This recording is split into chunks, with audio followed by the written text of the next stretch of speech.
Hello, my name is Dr. Jeff Kazaglis, and I'm one of the orthopedic surgeons with OrthoIllinois, and I'm a specialist with sports medicine. This is a model of the knee. If I turn the knee down to face you, you can see these two almost rubber-looking shock absorbers. These shock absorbers are actually the meniscus. There's one on the outside of the knee that is known as the lateral meniscus, and there's one on the inside of the knee known as the medial meniscus. Number one, they are support of cushioning for the knee. They cushion the forces that come between our thigh bone and our leg bone. The other thing that the meniscus do is provide stability for the knee. Our ligaments are the major structures that attach the bones together.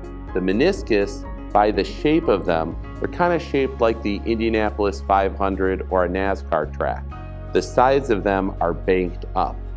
And our thigh bone fits right inside the sides of the track. Those sides of the track provide additional stability for the thigh bone and the leg bone.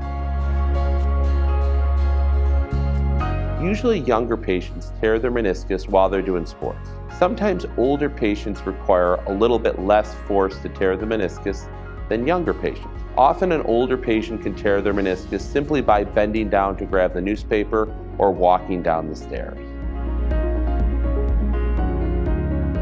Number one is pain. The pain can be in the front of the knee, the side of the knee, or the back of the knee. The reason there could be pain in any of those locations is that the meniscus is shaped like the letter C. It has a front, it has a side, and it has a back. Any of those locations on both the inner and outer meniscus can tear, therefore causing pain in those areas. The second most common symptom of a meniscus tear is swelling of the knee. The final thing that can happen with meniscus tears are popping or locking. Popping is where you feel a catching or popping sensation in the knee when you bend down or rotate. Sometimes, if the meniscus tear is more severe, the knee can actually lock up, where you physically have to twist your knee to unlock it and bend it again. Number one, I generally recommend patients trying some conservative treatments, such as ice, a compressive wrap, or 7 to 10 days of an oral anti-inflammatory. Let's say those initial treatments don't work.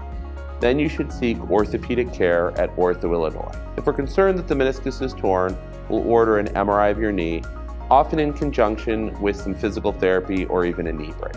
If some physical therapy, a knee brace, fails to relieve the symptoms and the MRI shows a torn meniscus, then we have to decide what to do next.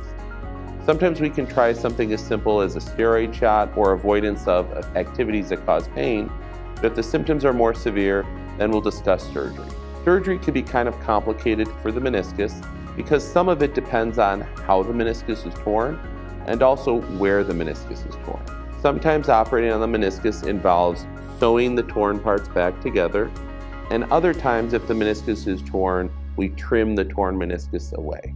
If you have any further questions about meniscus tears or other orthopedic injuries, feel free to reach out to us at orthoillinois.com.